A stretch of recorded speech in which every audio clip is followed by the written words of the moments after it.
the last minute a 180. Like with the transfer union, they made in the crisis a 180, always fashionably late. So I just want to say, my shit stinks as anyone's, but if I would put the probability, I would think you would out of your mind if you really think that it's the highest probability case that they stick to this stubbornness.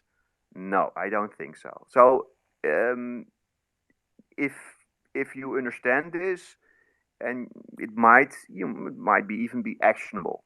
So that was what I want to say. I hope if you have questions about Europe, I'm always available. You can follow me or maybe ask a question later. I want to give back the mic. Thank you. Thank you Great, for thank you that. so much. Thank you for that, Weimar. I firmly believe that. I believe that this stuff can reverse just as quick. So thank you for sharing that, Weimar.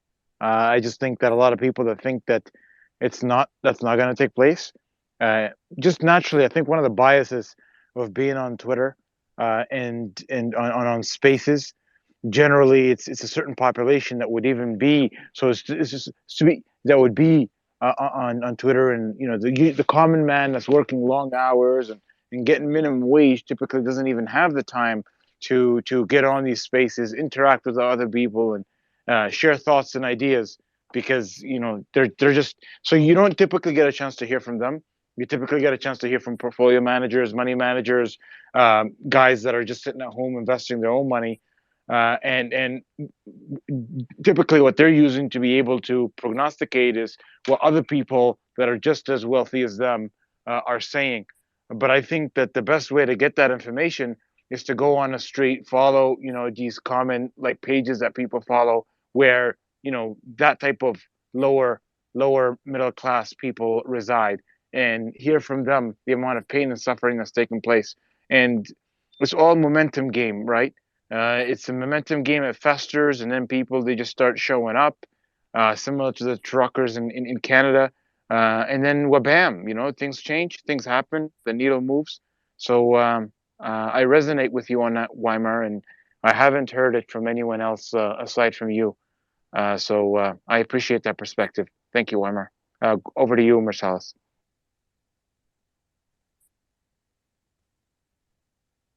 I'll jump in there, so if you don't mind. Yeah, let Q Yeah, hand no, his hand. Q. Yeah, let's go, Q. I missed you there. Nice to.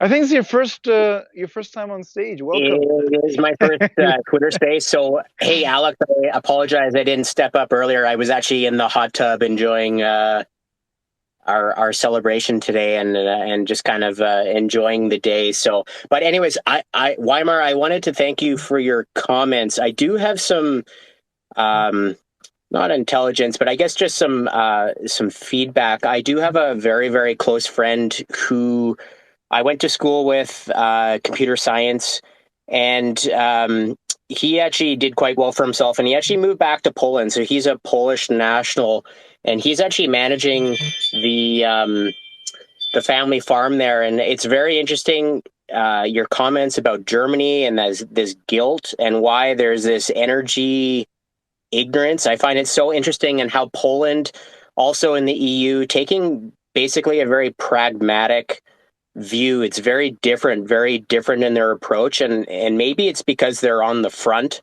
I have spent quite a few trips with him. We've based all our vacation in Europe going, and we actually traveled through Ukraine, and coming back to what James had mentioned about the agriculture, and the thing I remind the most about Ukraine was just the fields, and hundreds of kilometers of fields of agriculture and sunflowers.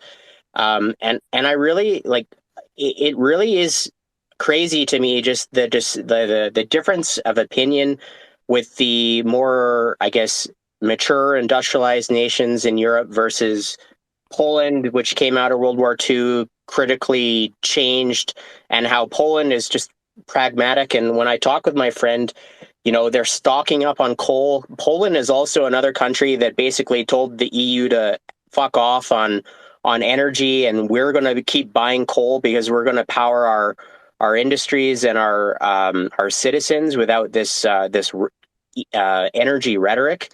And I just find the whole conversation, just how Germany and Poland are so they share a border, but they're just differences of opinion. And I think it's the pragmatism and the reality that they're right on the border of Ukraine, and they've felt the wrath of communism. It just really is striking. So I did have that personal experience, and I just wanted to share that.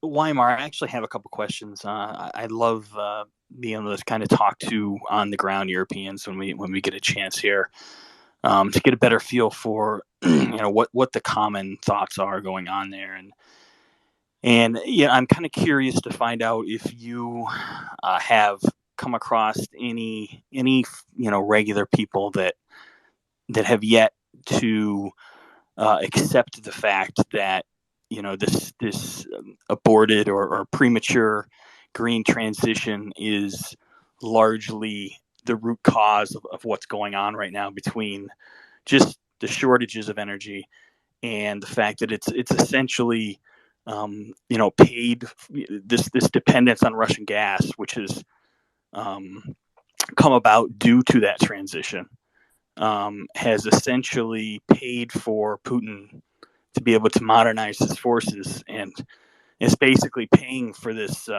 invasion.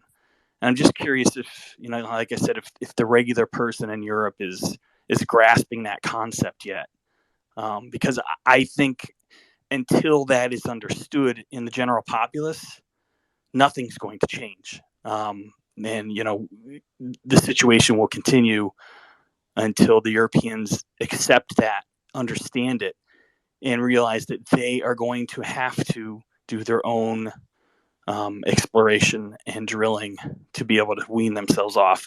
There's no amount of LNG that the United States and Qatar is going to be able to ship to them to make up for all that gas that they currently get from Russia. Well, thank you for that question, and I think it's very, very relevant. Um, um, what I have sensed so far in my surrounding is what I've explained, because we have a multi-party system, which is, for example, very, very different from UK or from the US. Maybe I don't know how it works in Canada. But maybe it's an off-topic thing to want to ponder too much about. But the main thing is that because we have 38 parties to choose from, and we have 21 parties, if it's not 22 already, because some parties split, because it's very fragmented. We overdo it. But we have so many parties, and it means that, unlike in two-party systems, like in UK and in United States, that it doesn't give an incentive and a payoff to demonize the other. Because here we have, in our government, for example, four parties which form coalition, because they don't have, there's no majority otherwise. So that means that they can't, try to destroy each other, with mud and all the kinds of stuff we see. There is no such thing as gerrymandering. We don't know it. We don't have things like filibustering. It doesn't exist. So we live in a totally different world, and it means it has its advantages and its disadvantages, obviously, but its advantages are very important now, because the advantages are that we don't have media that normally, are very politicized. So we didn't have so much division. There are divisions. There have been divisions throughout the parties, for example, in UK about Brexit, but there also been divisions in the United States across parties.